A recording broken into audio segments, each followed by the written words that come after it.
पंतप्रधान सर, मी कंपनी सरकारचा वकील मॉस्टन.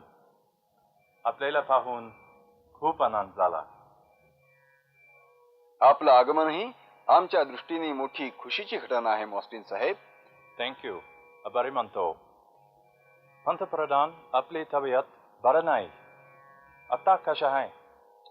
ठीक आहे. तुम्ही एकदा आमच्या डॉक्टरचं औषध काय घेत नाही? घेऊ, अवश्य घेऊ. आत्ता चालू असलेल्या औषधामुळे जर बरं वाटलं नाही तर अवश्य घेऊ. मॉस्टिन साहेब, आता आपण आपल्या विषयाकडे वळूया. कंपनी सरकारचं काय म्हणणं आहे?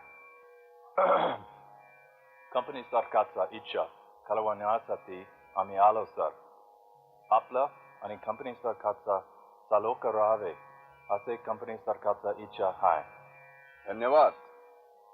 आमची ही तीच इच्छा आहे असं कंपनी सरकारला कळवा. जरूर पंतप्रधान.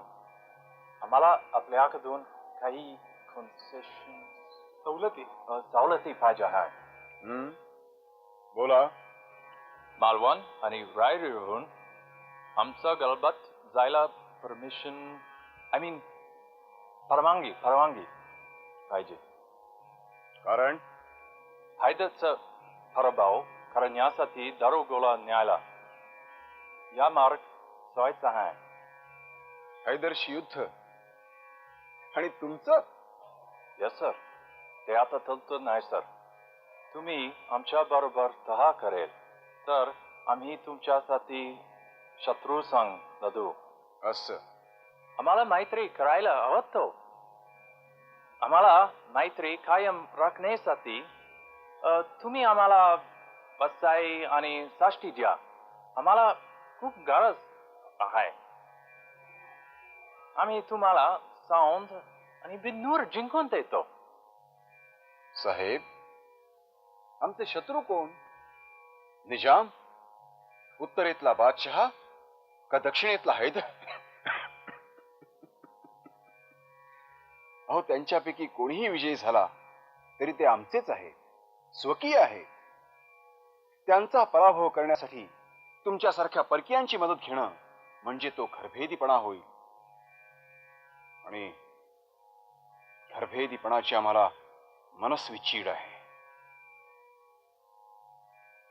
कंपनी सरकारला पण युद्धाचा हौस नाही.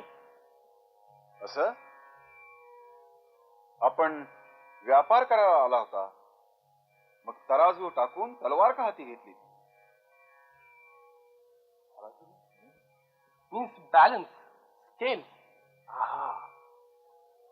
पंतप्रधान सर, आम्ही व्यापारच करायला आलो. श्रीमंत, आमचा हेतू चांगला आहे. मैत्री वाढावा हाच इच्छा धरून तुमच्या दरबारमध्ये आलो. खरं? मग तुमचा ब्रोन साहेब आमच्या काकांशी कसल्या गप्पा मारून गेला? दोस्तीच्या? निजामाशी कसला तह केलात? दोस्तीचा? आमच्या आश्रयाला आलेल्या बिदनूरच्या राजांना का भेटलात? साहेब, या गोष्टी आम्हाला कळणार नाहीत या भ्रमात राहू नका. तुमची ही मैत्री एक ना एक दिवस आमच्या देशाला भारी किंमत मोजायला लावणारी आहे. श्रीमंत, आपला गैरसमज होता है. बसाई पाहिजे ती व्यापारासाठीच. मॉस्टिन साहेब, सलोखा एका बाजूने होत नाही. वसई साष्टी आम्ही आपल्याला जरूर देऊ. थँक्यू सर पंतप्रधान. पण आपण आमच्या मागण्या मान्य केल्या तर? जरूर जरूर श्रीमंत. आपल्या मागण्या ऐकण्यास आम्ही उत्सुक आहे. आपल्याला खुश करण्यासारखा आनंद नाही. ठीक आहे साहेब. वसई आणि साष्टी आम्ही आपल्याला जरूर देऊ. आणि त्याच्या मोबदल्यात आपण आम्हाला आपल्या मुलखात 7 समुद्रापलीकडे 2 जागा अशा द्या की जिथे आम्हाला किल्ले बांधता येतील, सैन्यही ठेवता येईल आणि आपल्यासारखा व्यापार पण करता येईल.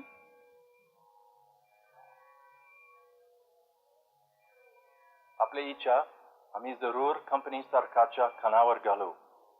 Thank you sir. आज्ञा श्रीमंत.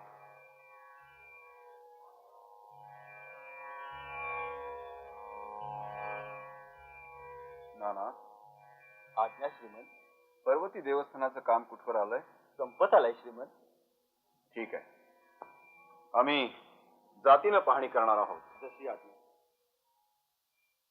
वक्रतुंड महाकाय सूर्यकोटि समप्रभ निर्विघ्नं कुरु मे देव सर्वकार्येषु सर्वदा गणनाथ सरस्वती. अरे कोण आहे रे तिकडं? जी सरकार. अरे माधव पर्वतीवर गेला होता, परतला का? अजून नाही जी सरकार. असं अजून नाही परतला. हे बघ तू असं कर बाबा, नाही तू जा. जी सरकार. श्रीमंत, आमचं काही चुकलं का? कशाविषयी बोलता आहात नाना? एवढा खर्च करून पर्वती देवस्थान दुरुस्ती केली, निजामानं केलेल्या नासधुशीचा मागमूस राहू नये अशी शिकस्त केली, तरीही श्रीमंतांनी त्या दुरुस्तीबद्दल काहीच उद्गार काढले नाहीत. तुम्हा सर्वांचा उत्साह भंग व्हायला नको म्हणून नाराजीचा सूर लावण्याचं टाळत होतो आम्ही. पण आता तुम्हीच बोलता आहात म्हणून सांगतो. पाठीकडील पश्चिमेकडल्या बांधकामाविषयी फारसं समाधान वाटलं नाही. ते काम उरकल्यासारखं वाटतं. बरोबर आहे श्रीमंतांचं. त्या बाजूला वस्ती नाही म्हणून खर्च वाढवला नाही. आज नाही तर उद्या होईल. नाना, हे शहर वाढतच राहणार आणि वस्ती असो वा नसो, आपलं देवालय प्रसन्न वाटायला नको? ठीक आहे, लगेच ते काम हाती घेतो. पण नाना, बाकी काम मात्र तुम्ही दृष्ट लागण्यासारखं करून घेतलं. श्रमाचं चीज झालं श्रीमंत. चला नाना.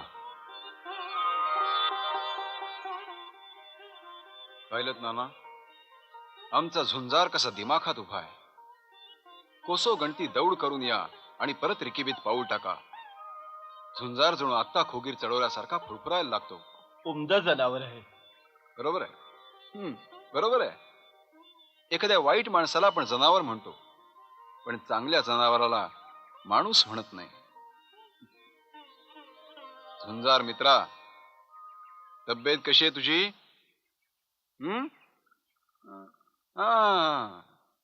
ना तो काय म्हणाला समजलं का? नाही सरकार. जरा अवघडल्यासारखं वाटतं म्हणतो. रपेट मारून पाय मोकळे करायची इच्छा आहे. जशी श्रीमंतांची इच्छा. आमची नाही नाना, झुंजारची.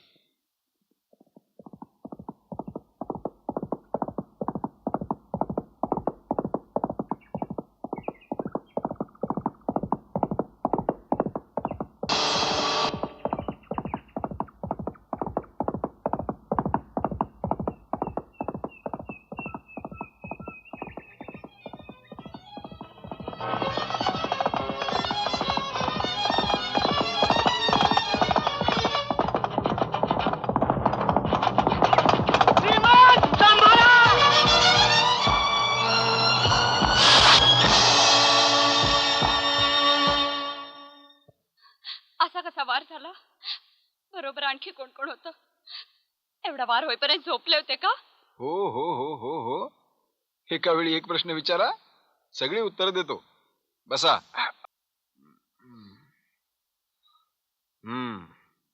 आता सुरू करा चौकशी. नाही त्यावेळी थट्टा करू नका. गारद्यांनी वार केला असं समजलं. आपण दृष्टीस पडेपर्यंत काय काय झाल्याची वाच कसं सांगू. सगळे प्राण डोळ्यात गोळा झाले आणि तुम्ही हसतात. हसायचं नाही तर काय करायचं आनंदाच्या प्रसंगी? आनंदाचा प्रसंग नाहीतर काय. अहो तो गारदी असा तलवार घेऊन आमच्या जवळ आला आणि त्याच क्षणी नानांनी जीवाच्या आकांतानं ओरडून आम्हाला इशारा केला आणि ते तलवारीचं धारदार पातं आमच्या खांद्याला चाटून गेलं. नानांकडून क्षणाचाही विलंब होता तर त्याच वारानिशी आमचं मस्तक. पुरे आता काय बोलू नका. वैद्य महाराज येईपर्यंत थोडी विश्रांती घ्या बरं. रामा, गजानन आमचा पाठीराखा याचा पुन्हा एक वार प्रत्यय आला. त्यानं आमची लाज राखली.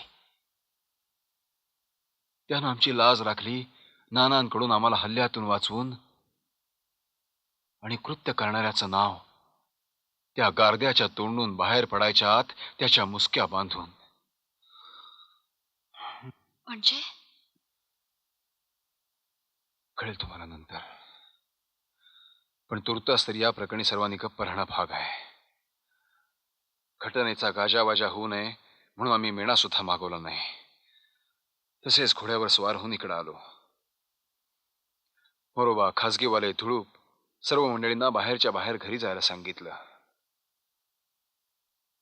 आम्हाला तुमच्या राजकारणातलं काही कळत नाही, पण ज्यानं वार केला त्याला हत्तीच्या पायी- माधवा,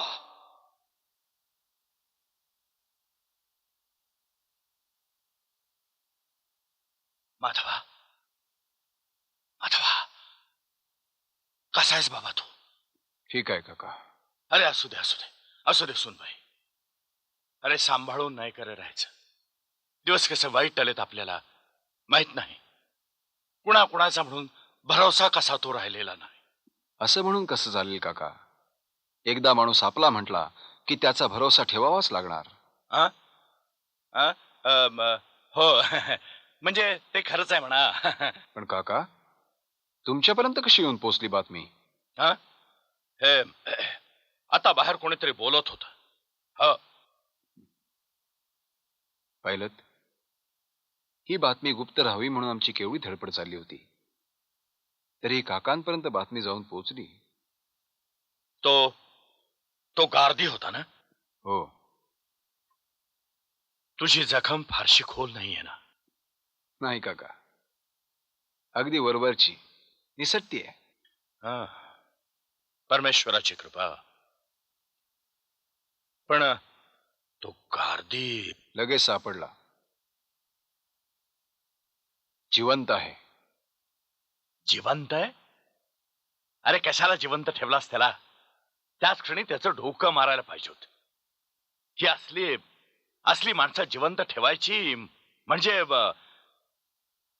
पण म्हणजे काही बोलला का तो? नाही काका, तो काही बोलायच्या आधीच त्याच्या मुसक्या आवळून त्याला अंधार कोठडीची वाट दाखवली. असा असू दे, असू दे. बस बैस, बैस बाळा, बैस. छे छे छे, अरे कसली दया. त्याला त्याच क्षणी बोलता करायला पाहिजे होता, शिक्षा करायला पाहिजे होती. त्याला शिक्षा करणं म्हणजे बेईमान वाराबद्दल तलवारीला शिक्षा करण्यासारखं आहे काका. म्हणजे वार कसा आणि कुठे घालावा याची अक्कल तलवारीला नसते काका. जो ती तलवार वापरतो त्याला असते. पण म्हणजे काय? त्याला बोलता करायला नको? हो काका, तो भाडोत्री मारेकरी. तो कशाला स्वतःहून माझ्यावर वार करील? आणि ज्यानं त्याच्या करवी हे कृत्य करवून घेतलं, त्याचं नाव आम्हाला कळलं असतं तर त्याला तोफेच्या तोंडी देण्याखेरीज आम्ही काय करू शकलो असतो? काळजी वाटते रे माधवा, म्हणून हे सगळं बोलणं. बर, मी आता निघतो. नाही रामा, ती ताकद आमची ठाई नाही. कुणी घातला मारेकरी? निजामानं? मग मग भोसल्यांनी? नाही रामा. नाही, मारेकऱ्याला एवढी दया का? कोण एवढा मातब्बर की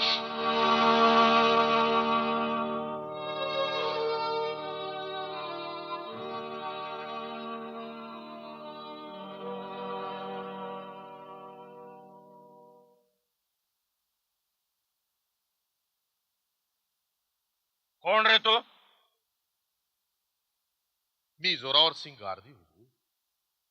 श्रीमंताच्या वर ज्याने वार केला त्या खरक सिंग गारद्याचा मी भाऊ. इथं काय काम काढलास? माझ्या भावाचे बाल बच्चे उघड्यावर पडले होते. श्रीमंतांनी माझ्या भावाला अंधार कोठडीत डांबून टाकला.